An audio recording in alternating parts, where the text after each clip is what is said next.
Assalamualaikum warahmatullahi wabarakatuh. Anak-anakku sekalian yang sedang belajar di rumah, semoga keadaan kalian dalam keadaan sehat walafiat dan tetap semangat meskipun kita tidak bisa bertatap muka langsung. Tapi mudah-mudahan apa yang nanti akan saya sampaikan di sini dapat dipahami dengan mudah. Oke. Nah, di sini untuk pertemuan pertama, Pak Wandi di sini akan menjelaskan sedikit tentang konsep pertumbuhan dan perkembangan. Jadi saya ulangi, konsep pertumbuhan dan perkembangan. Nah, di sini nanti Pak Wandi akan menjelaskan sedikit apa itu maksudnya pertumbuhan dan perkembangan. Kemudian apa yang menjadi ciri pertumbuhan dan perkembangan, dan juga nanti akan diberikan contoh proses-proses yang menyatakan bahwa itu sebuah proses pertumbuhan maupun itu proses perkembangan. Nah, sebelum kita masuk ke materi yang sebenarnya, saya ingin tanya, apakah kalian lahir itu bisa langsung berjalan? Tentunya tidak. Nah, kalian lahir itu belum bisa berjalan. Kemudian beriring bertambahnya usia, kalian tiba-tiba bisa merangkak. Kemudian bertambah usia lagi, kemudian sudah mulai mencoba untuk berjalan. Nah, proses dari kalian kecil tadi tidak bisa berjalan, kemudian mencoba merangkak, kemudian mencoba untuk berjalan. Nah, ini sebenarnya proses apa? Pertumbuhan atau perkembangan? Ya, jadi proses perkembangan. Nah, kemudian kamu juga sejak lahir apakah langsung besar? Tidak kan? Nah, jadi kalian seiring waktu sejak lahir, 1 bulan, 3 bulan, 1 tahun, 2 tahun. Nah, maka tinggi kalian itu semakin bertambah. Berat kalian itu juga semakin bertambah. Nah, proses bertambahnya berat, kemudian bertambahnya tinggi, ini masuk proses yang mana? Pertumbuhan atau perkembangan? Ya, jadi proses pertumbuhan. Nah, dari sedikit pemahaman tentang pertumbuhan dan perkembangan, mari kita belajar bersama untuk mengupas lebih dalam lagi apa itu pertumbuhan dan apa itu perkembangan. Oke, kita mulai dari pertumbuhan. Nah, jadi pertumbuhan dari istilah tumbuh. Nah, kita tinjau dari pengertiannya sekarang, pengertiannya dulu. Nah, jadi pertumbuhan itu adalah proses perubahan ukuran, volume, berat, dan lain sebagainya. Jadi ada perubahan di ukuran. Tadi kalau tingginya 1 meter, kemudian berikutnya jadi 2 meter dan seterusnya. Volumenya juga semakin banyak, berat juga semakin meningkat. Nah, ini adalah proses dari sebuah pertumbuhan. Nah, kemudian lalu bagaimana dengan perkembangan? Jadi kalau perkembangan itu adalah proses perubahan bentuk atau sifat. Jadi proses perubahan bentuk atau sifat. Nah, ini biasanya diiringi untuk menuju kepada kedewasaan. Menuju kedewasaan. Nah, kemudian bagaimana sifat dari pertumbuhan itu sendiri? Sifat dari pertumbuhan. Nah, sifat dari pertumbuhan ini adalah irreversible. Artinya tidak dapat kembali ke semula. Jadi artinya kalau kalian sekarang diukur, sekarang kalian misalnya sudah punya tinggi rata-rata 150 cm, 165 cm. Nah, untuk tahun berikutnya itu sudah tidak akan pendek lagi. Nah, itu namanya tidak dapat kembali ke asal. Jadi tidak bisa dari tinggi kemudian besok tiba-tiba jadi pendek semua. Nah, itu bisa-bisa nanti lari semua orang. Kemudian untuk perkembangan sifatnya kebalikannya, reversible. Artinya dapat kembali ke asal. Karena di sini sebuah perkembangan. Misalnya perkembangan, ada orang yang sekarang gemuk. Nah, kemudian karena faktor-faktor tertentu, karena pikiran, karena masalah, nah akhirnya pada tahun-tahun berikutnya tiba-tiba dia menjadi kurus. Nah, jadi dari gemuk ke kurus atau sebaliknya dari kurus nanti ke gemuk lagi, ini bukan dikatakan pertumbuhan, tapi dikatakan sebagai perkembangan karena sifatnya di sini. Kemudian lalu bagaimana waktunya? Maksudnya waktu berlangsungnya. Kalau pertumbuhan itu waktunya terbatas. Apa maksudnya terbatas? Artinya tumbuh itu tidak terus-menerus. Jadi pada saat tertentu tumbuh itu akan berhenti. Suatu contoh, kalau kalian nanti sudah usianya 21 tahun, rata-rata ini dalam penelitian 21 tahun, maka tinggi orang itu sudah berhenti. Artinya sampai usianya nanti sampai tua, jadi tingginya ini relatif sama, tidak akan ada pertumbuhan lagi. Kalau misalnya tidak terbatas, maka kita nanti yang bingung sendiri.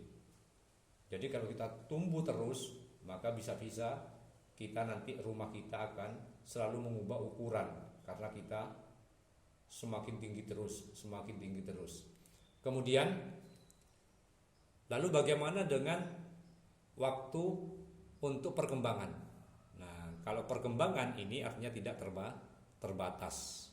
Jadi perkembangan ini tidak terbatas, maksudnya mulai dari kecil sampai nanti dewasa, tua dan sebagainya, ini selalu berulang-ulang. Jadi tidak terbatas, itu berulang-ulang. Contoh, kalau ini tinggi sudah tidak bisa kembali lagi menjadi pendek. Nah, tetapi kalau perkembangan jangan dikaitkan dengan tinggi kita. Misalnya seorang perempuan itu biasanya kalau sudah masa puber itu akan mengalami yang namanya menstruasi. Nah, jadi menstruasi itu sebuah proses perkembangan. Jadi menstruasi itu nanti akan berlangsung berulang-ulang. Setiap bulan akan kembali lagi. Sekarang tidak, mungkin bulan depannya akan terjadi menstruasi lagi. Termasuk pada tumbuhan. Tumbuhan kalau sudah dewasa itu nanti akan berbunga. Nah, bunga ini adalah perkembangbiakannya. Kemudian dia berbuah. Setelah selesai berbuah, maka nanti akan kembali lagi pada waktunya, pada musimnya akan berkembang lagi atau berbunga lagi, kemudian berbuah lagi dan seterusnya. Ini yang dimaksudkan dengan bahwa perkembangan itu waktu berlangsungnya tidak terbatas, berulang-ulang. Lalu bagaimana tempat berlangsungnya di mana?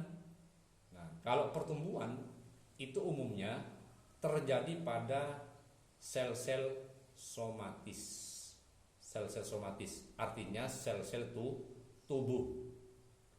Makanya tubuh kita bertambah tinggi. Misalnya tangan masih bayi, masih pendek, kemudian setelah bertambah dewasa tambah panjang. Tapi jangan panjang tangan, nanti jadi pencuri. Nah, kemudian kaki kita sejak lahir pendek, nanti seiring bertambahnya usia bertambah panjang. Nah, jadi itu namanya sel-sel tubuh yang melakukan pertumbuhan.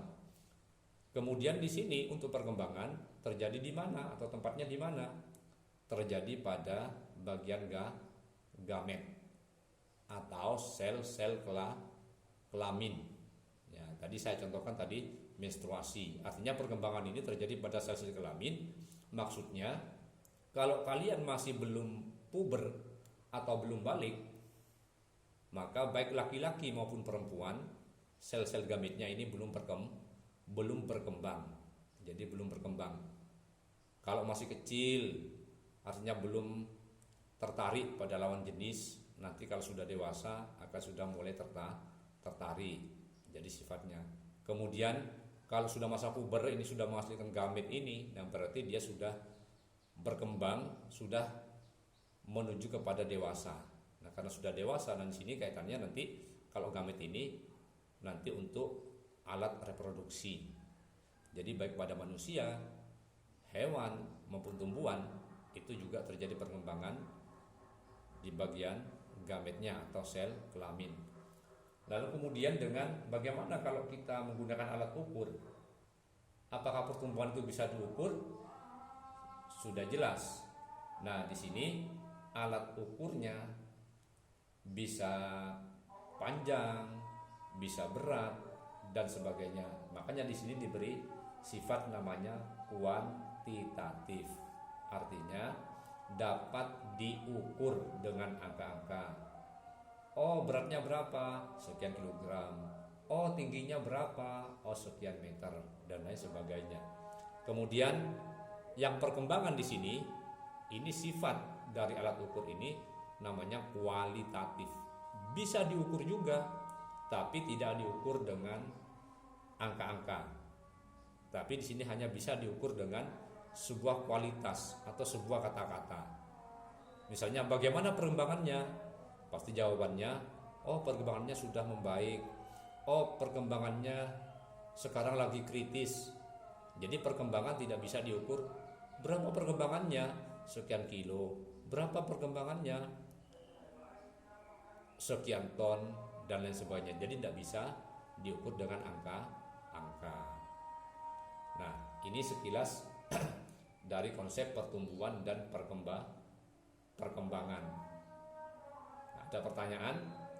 Nah, sekarang di akhir pembelajaran sedikit ini tentang konsep pertumbuhan dan perkembangan, coba kalian nanti mencari contoh-contoh proses pertumbuhan dan perkembangan yang terjadi pada kehidupan sehari-hari. Bisa pada tumbuhan, bisa pada hewan, maupun bisa pada manusia. Jadi yang termasuk proses pertumbuhan dan termasuk proses perkembangan. Contohnya tadi saya di awal, kalau ada bayi semakin tinggi, semakin berat, atau pertumbuhan bayi semakin tinggi, itu namanya pertumbuhan. Kemudian kalau ada dari bayi kemudian tidak bisa berjalan, kemudian merangkak, kemudian latih berjalan, kemudian sampai berjalan, nah itu namanya proses perkembangan. Nah, jadi untuk pertama kali pertemuan ini di KD 3.1 untuk konsep pertumbuhan dan perkembangan, Pak Wandi hanya mungkin bisa menjelaskan sedikit di sini. Nah, untuk faktor-faktor yang mempengaruhi pertumbuhan dan perkembangan, kemudian nanti faktor apa yang di dalam tubuh kita yang mempengaruhi pertumbuhan dan perkembangan, ini nanti akan kita bahas kembali di pertemuan-pertemuan yang akan datang. Nah, kalian bisa membaca buku paket atau buku LKS yang kaitannya dengan pertumbuhan dan perkembangan, sehingga kalian bisa menemukan konsep pertumbuhan perkembangan dengan sendiri, sehingga mungkin lebih paham atau lebih mengerti daripada Pak Wandi yang menjelaskan seperti ini. Jadi untuk pertemuan kali ini kita bisa akhiri sampai di sini dulu. Kemudian pesan Pak Wandi tetap jaga kesehatan, tetap gunakan protokol kesehatan di masa pandemi ini. Kalau keluar selalu pakai masker. Ya, ayo kita jaga kesehatan kita dan kita jaga kesehatan orang lain. Ya, semoga pertemuan kali ini dapat bermanfaat. Salam sehat. Saya akhiri dulu. Assalamualaikum warahmatullahi wabarakatuh.